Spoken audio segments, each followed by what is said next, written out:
When he received no response, he assumed everyone else was dead. To escape the inferno, he fled through what witnesses described as a wall of fire. Fortunately, all the workers would eventually flee to safety, and there were no fatalities. The towering white vapor cloud could be seen as far away as San Francisco on the unusually clear August day. After the ignition, a dense plume of black smoke formed and drifted away from the refinery. The fire continued burning for hours. Over the succeeding days, more than 15,000 people sought medical treatment at nearby hospitals for breathing problems and other symptoms.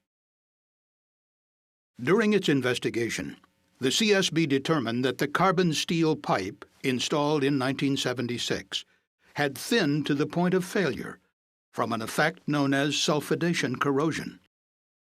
Carbon steel piping is particularly susceptible to this type of corrosion, which occurs over time when the steel is exposed to sulfur-containing hydrocarbons at high temperatures. Steel piping that happens to be low in the element silicon corrodes especially quickly. The CSB learned that sulfidation corrosion had caused a major failure at Chevron's refinery in Salt Lake City, Utah, in 2002. Chevron then performed an enhanced inspection of the No. 4 side-cut pipe at the Richmond refinery. It revealed accelerated thinning in the piping section that would ultimately fail in 2012.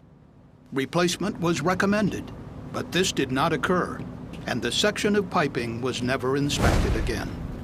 In 2009, Chevron experts recommended that every segment of high-risk carbon steel piping be inspected for corrosion. However, this was not done. During a maintenance turnaround of the crude unit in 2011, Chevron inspectors examined some, but not all, locations along the No. 4 side cut and found significant thinning. Some sections were replaced, but managers decided that the line was thick enough to stay in service and that an overall replacement could wait up to 5 more years.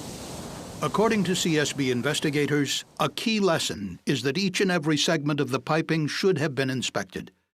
Most importantly, the pipe should have been replaced much earlier with an inherently safer corrosion-resistant alloy.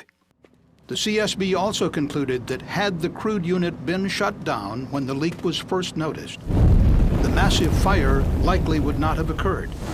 The 19 workers would never have been endangered, and the community would have been protected. For more information on the CSB Chevron investigation, please visit csb.gov. Ground monitor, we're going to supply from this hydrant. We got to supply that ground monitor with our 5-inch. Oh, okay. I see it. All right, so you may want to add back in. We're going to back in. Go ahead, we'll jump out. All right.